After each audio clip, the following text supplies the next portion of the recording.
په ثابت فشار او تودوخه کې د تعامل کوونکو ګازي موادو حجمي نسبت او د محصول ګازي موادو حجمي نسبتونه تل کوچني تام عددونه وي. درنو لیدونکو سلام. د کانکور د کیمیا دا درس مو د ګیلوسک یا د حجمي نسبتونو قانون ته ځانګړی شوی. د حجمي نسبتونو قانون په 1808 میلادي کال کې د ګیلوسک لخوا پیشنهاد او په 1809 میلادي کال کې په علمي بڼه خپور شو. دې قانون ته د ګازونو د حجمي تناسب قانون هم وایي. راځئ چې په دې اړه نور معلومات په ګډه وګورو. د ګیلوسک یا حجمي نسبتونو قانون. د حجمي نسبتونو قانون د فرانسوي عالم جوزف ګیلوسک لخوا په 1808 میلادي کال کې وړاندیز شو.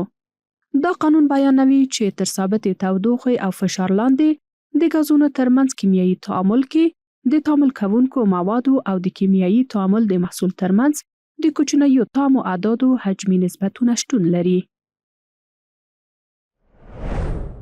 کله چې دوه حجمه هایدروجن له یو حجم اکسیجن سره تعامل وکړي، دوه حجمه د اوبو بړاس جوړوي. چې دلته د تعامل کوونکو ګازونو حجم او د محصول حجم 2:1:2 دی. ګیلوسک توضیح کړل چې تر ثابتې تودوخې او فشار لاندې تعامل کوونکي ګازونه له یو بل سره د ساده حجمي نسبتونو پر اساس تعامل کوي او محصولات رامنځته کوي. درنو لیدونکو، د حجمي نسبتونو قانون یوازې د ګازونو ترمنځ د کیمیایي تعاملونو لپاره تطبیق کیږي، مګر د جامداتو یا مایعاتو لپاره د تطبیق وړ نه دی. د دې قانون د عملي کولو لپاره د ګازونو د فشار او تودوخې درجې ثابت ساتل اړین دي. د بیلګې په ډول د هایدروجن دوه حجمه د اکسیجن له یو حجم سره د ثابتې تودوخې او فشار لاندې تعامل کوي او د اوبو د بخار دوه حجمه جوړوي چې د دوی ترمنځ نسبت 2:1:2 کیږي. یعنی د اوبو د لاسته راوړلو لپاره باید دوه حجمه هایدروجن له یو حجم اکسیجن سره مخلوط او کیمیایي تعامل ترسره کړي. په همدې ډول د امونیا د لاسته راوړلو لپاره یو حجم نایتروجن له 3 حجمه هایدروجن سره تعامل کوي او په پایله کې 2 حجمه امونیا ورڅخه لاسته راځي چې ترمنځ نسبت یې 1:3:2 کیږي. ښه نو، که چیرې د تعامل د یو یا څو جزونو د مولونو شمېر راکړل شوی وي، د حجمي نسبتونو د قانون پر اساس څه ډول کولی شو د نورو اجزاو د مولونو شمېر پیدا کړو؟ راځئ چې د دې پوښتنې ځواب دلته په ګډه وګورو. مثال، لومړی د اکسیجن او پروپان ترمنځ توزیع شوی احتراقي معادله لیکو. دویم د 0.2 مول پروپان د سون لپاره څو مول اکسیجن ته اړتیا ده.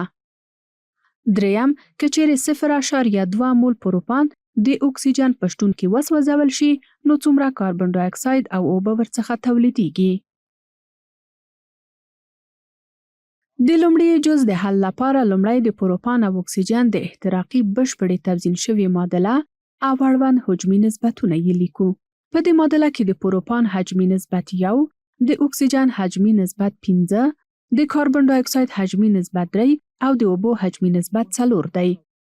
دا چې د سوال په دویم جز کې د پروپان حجم 0.2 مول راکړل شوی دی او د اړتیا وړ اکسیجن مقدار نامعلوم دی، نو همدا راکړل شوی حجم د اکسیجن د حجم په نسبت کې ضربوو. که 0.2 مول په 5 کې ضرب کړو، نو ځواب مو 1 مول کیږي. یعنی 1 مول اکسیجن ته اړتیا ده تر څو 0.2 مول پروپان وسوځول شي. په همدې ډول د دریم جز د حل لپاره 0.2 مول د کاربن ډای اکساید او اوبو په حجمي نسبتونو کې ضربوو چې د کاربن ډای اکساید د مولونو شمیر یې 0.6 او د اوبو د مولونو شمیر یې 0.8 لاسته راځي. قدرمنو لیدونکو، اوس هم ستاسو پام د همدې موضوعاتو اړوند څو کانکوري پوښتنو ته راګرځوم. اوله پوښتنه: څو موله اکسیجن ته اړتیا ده تر څو له 0.2 لیټره هایدروجن سره تعامل وکړي او اوبه جوړې کړي؟ 1.5 موله، 2 3.4 موله، 3 2.50 موله، 4 2.4 موله.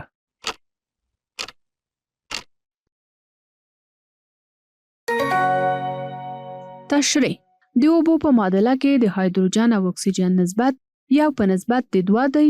د اوګادرو د قانون پر اساس د هر ګاز یو مول 22.4 لیتره حجم لري. نو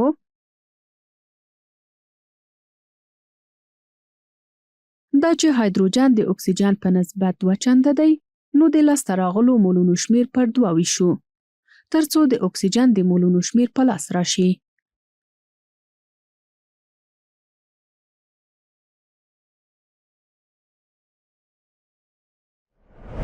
دویمه پوښتنه: د 380 ګرام هایدروجن او کافي مقدار اکسیجن د تعامل په پایله کې څو ملي لیتره اوبه تولیدیږي؟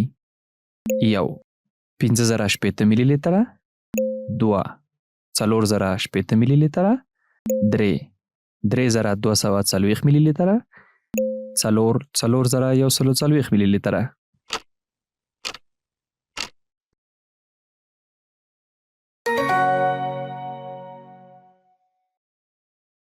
تشریح: د اوبو په معادله کې د اوبو او هایدروجن ترمنځ نسبتونه مساوي، یعنی 2 په نسبت د 2 دي.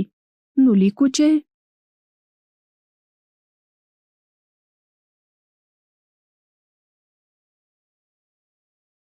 د اوبو د مولونو شمیر ضرب د اوبو د مولري حجم مساوي د اوبو کتله. دریمه پوښتنه: که د نایترس اسید کثافت 1.11 ګرام فی ملي لیتر وي، نو څو ملي لیتره نایترس اسید 12 موله کیږي؟ 1. 500 ملي لیتر، 2. 508 ملي لیتر، 3. 450 ملي لیتر، 4. 608 ملي لیتر.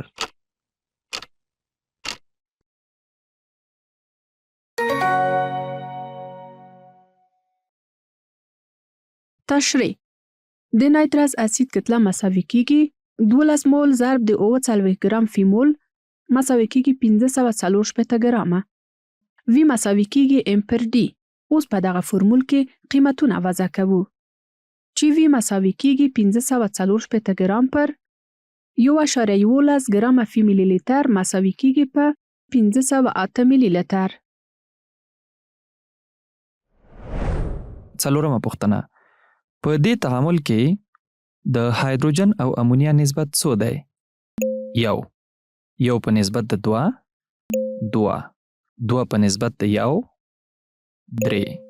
3 په نسبت د 1، 4. 3 په نسبت د 2.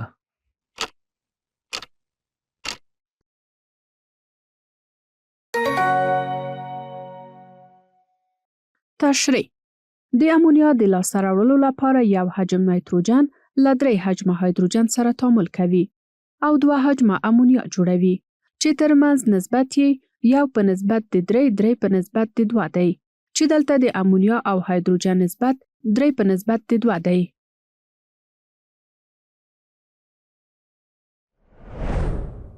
ګرانو زده کوونکو، دا وه زموږ د کیمیا د کانکور خپرونه. تر بلې خپرونې چې بیا ستاسو په حضور کې حاضرېږم، تاسو ټول په لوی الله سپارم.